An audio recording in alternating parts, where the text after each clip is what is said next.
ಎಲ್ರಿಗೂ ನಮಸ್ಕಾರ, welcome back to my channel. ನಾನಿವತ್ತು ನಿಮಗೆ ಸಾಫ್ಟಾಗಿ ಸ್ಪಾಂಜಿ ಆಗಿರೋ ಈ ದೋಸೆನ ಇನ್ಸ್ಟೆಂಟಾಗಿ ಯಾವ ರೀತಿ ಮಾಡ್ಕೊಳ್ಳೋದು ಅಂತ ಶೇರ್ ಮಾಡ್ಕೊಂಡಿದ್ದೀನಿ. ಮೊದಲಿಗೆ ನಾನು ಒಂದು ಮಿಕ್ಸಿಂಗ್ ಬೌಲ್ಗೆ 1 ಕಪ್ಪಷ್ಟು ರವೆನ ಸೇರಿಸ್ಕೊಳ್ತಾ ಹಾಗೆ ಇದ್ರ ಜೊತೆಗೆ 1 ಕಪ್ಪಷ್ಟು ಗಟ್ಟಿ ಅವಲಕ್ಕಿನ ವಾಶ್ ಮಾಡಿ ಸೇರಿಸ್ಕೊಳ್ತಾ ಇದ್ದೀನಿ. ನೀವು ಬೇಕಿದ್ರೆ ತೆಳು ಅವಲಕ್ಕಿನ ಕೂಡ ಸೇರಿಸ್ಕೊಳ್ಬೋದು. ಹಾಗೆ ಇದ್ರ ಜೊತೆಗೆ 1 ಕಪ್ಪಷ್ಟು ಗಟ್ಟಿ ಮೊಸರನ್ನ ಸೇರಿಸ್ಕೊಂಡು ಇದನ್ನೆಲ್ಲ ಒಂದ್ಸಲ ಚೆನ್ನಾಗಿ ಮಿಕ್ಸ್ ಮಾಡ್ಕೊಳ್ಳೋಣ. ತುಂಬಾ ಕ್ವಿಕ್ಕಾಗಿ ಇನ್ಸ್ಟೆಂಟಾಗಿ ಬೇಗನೆ ಆಗುವಂತಹ ರೆಸಿಪಿ. ಬ್ರೇಕ್ಫಾಸ್ಟ್ ಮಾಡೋಕ್ಕೆ ಟೈಮ್ ಇಲ್ಲದೆ ಇರುವಾಗ ಈ ರೆಸಿಪಿನ ಟ್ರೈ ಮಾಡಿ. ತುಂಬಾ ಬೇಗನೆ ಆಗುತ್ತೆ, ಹಾಗೆ ತುಂಬಾ ಟೇಸ್ಟಿಯಾಗಿ ಕೂಡ ಇರುತ್ತೆ. ಇದನ್ನೆಲ್ಲ ಒಂದ್ಸಲ ಚೆನ್ನಾಗಿ ಮಿಕ್ಸ್ ಮಾಡ್ಕೊಂಡಿದ್ದಾದಮೇಲೆ ನಾನು ಇದಕ್ಕೆ ಮತ್ತೆ 1 ಕಪ್ಪಷ್ಟು ನೀರನ್ನು ಸೇರಿಸ್ಕೊಳ್ತಾ ಇದ್ದೀನಿ. ನೀರನ್ನು ಸೇರಿಸಿದ್ಮೇಲೆ ಮತ್ತೆ ಒಂದ್ಸಲ ಚೆನ್ನಾಗಿ ಮಿಕ್ಸ್ ಮಾಡ್ಕೊಳ್ಳೋಣ. ಮಿಕ್ಸ್ ಮಾಡ್ಕೊಂಡಿದ್ದಾದಮೇಲೆ ಇದನ್ನು ಒಂದು 20 ಮಿನಿಟ್ಸು ನೆನೆಯೋದಕ್ಕೆ ಬಿಡೋಣ.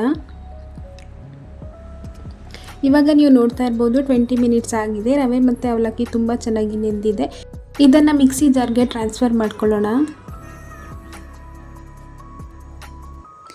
ಹಾಗೆ ಇದ್ರ ಜೊತೆಗೆ ಮತ್ತೆ 1 ಕಪ್ಪಷ್ಟು ನೀರನ್ನು ಸೇರಿಸ್ಕೊಳ್ತಾ ಇದ್ದೀನಿ. ಇವಾಗ ಇದನ್ನು ತುಂಬಾ ಸ್ಮೂತಾಗಿ ರುಬ್ಕೊಳ್ಬೇಕಾಗುತ್ತೆ. ಇದನ್ನು ಎಷ್ಟು ಸ್ಮೂತಾಗಿ ರುಬ್ಕೊಳ್ತೀವೋ ಈ ದೋಸೆ ಅಷ್ಟೇ ಚೆನ್ನಾಗಿ ಸಾಫ್ಟಾಗಿ ಬರುತ್ತೆ. ನೀವು ನೋಡ್ತಾ ಇರ್ಬೋದು ಯಾವ ಕನ್ಸಿಸ್ಟೆನ್ಸಿಲಿ ಇದೆ ಅಂತ. ನಾನಿವಾಗ ಇದನ್ನು ಒಂದು ಬೌಲ್ಗೆ ಟ್ರಾನ್ಸ್ಫರ್ ಮಾಡ್ಕೊಳ್ತಾ ಇದ್ದೀನಿ. ಯಾರಾದರೂ ಹೊಸದಾಗಿ ನಮ್ಮ ವಿಡಿಯೋನ ನೋಡ್ತಾ ಇದ್ದರೆ ನಮ್ಮ ಚಾನಲ್ನ ಸಬ್ಸ್ಕ್ರೈಬ್ ಮಾಡಿಕೊಂಡು ಸಪೋರ್ಟ್ ಮಾಡಿ. ಹಾಗೆ ನಾನಿವಾಗ ಇದಕ್ಕೆ 1 ಚಿಟಿಕೆಯಷ್ಟು ಸೋಡಾನ ಸೇರಿಸ್ಕೊಳ್ತಾ ಇದ್ದೀನಿ. ಹಾಗೆ ರುಚಿಗೆ ತಕ್ಕಷ್ಟು ಉಪ್ಪನ್ನು ಕೂಡ ಸೇರಿಸ್ಕೊಂಡು ಒಂದ್ಸಲ ಚೆನ್ನಾಗಿ ಮಿಕ್ಸ್ ಮಾಡ್ಕೊಳ್ಳೋಣ. ಇದನ್ನು ಯಾವುದೇ ರೀತಿ ಮತ್ತೆ ನೆನೆಸಿ ಇಟ್ಕೊಳ್ಳುವಂಥ ಅವಶ್ಯಕತೆ ಇಲ್ಲ. ಇಮಿಡಿಯೇಟಾಗಿ ಈ ದೋಸೆನ ಮಾಡ್ಕೊಳ್ಬೋದು. ಇದಕ್ಕೆ ಕಾಂಬಿನೇಷನ್ ಆಗಿ ತೆಂಗಿನಕಾಯಿ ಚಟ್ನಿ ಮಾಡಿಕೊಂಡ್ರೆ ತುಂಬಾ ಚೆನ್ನಾಗಿರುತ್ತೆ.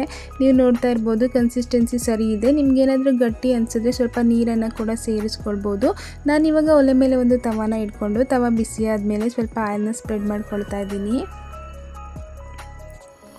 ಆಯಿಲ್ ಸ್ಪ್ರೆಡ್ ಮಾಡ್ಕೊಂಡಿದ್ದೆಲ್ಲ ಆದಮೇಲೆ ದೋಸೆನ ಹಾಕ್ಕೊಳ್ಳೋಣ. ಇದನ್ನು ಜಾಸ್ತಿ ದೊಡ್ಡದಾಗಿ ಸ್ಪ್ರೆಡ್ ಮಾಡೋದಕ್ಕೆ ಹೋಗಬೇಡಿ.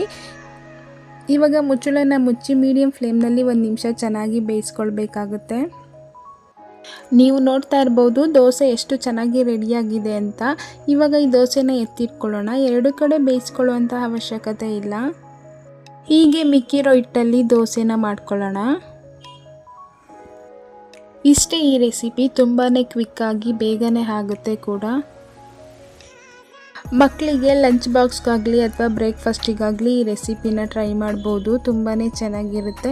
ಹಾಗೆ ಮಕ್ಕಳಿಗೂ ಕೂಡ ತುಂಬಾ ಇಷ್ಟ ಆಗುತ್ತೆ. ನೀವು ನೋಡ್ತಾ ಇರ್ಬೋದು ದೋಸೆ ಎಲ್ಲ ಎಷ್ಟು ಚೆನ್ನಾಗಿ ಬರ್ತಿದೆ ಅಂತ. ನೀವು ಒಂದ್ಸಲ ಮಿಸ್ ಮಾಡದೆ ಟ್ರೈ ಮಾಡಿ. ಈ ವಿಡಿಯೋ ನಿಮಗೆ ಸ್ವಲ್ಪನಾದರೂ ಇಷ್ಟ ಆಗಿದರೆ ನಮ್ಮ ಚಾನಲ್ನ ಸಬ್ಸ್ಕ್ರೈಬ್ ಮಾಡಿಕೊಂಡು ಸಪೋರ್ಟ್ ಮಾಡಿ. ಹಾಗೆ ಲೈಕ್ ಮಾಡಿ, ಶೇರ್ ಮಾಡಿ, ಕಮೆಂಟ್ ಮಾಡಿ. Thanks for watching.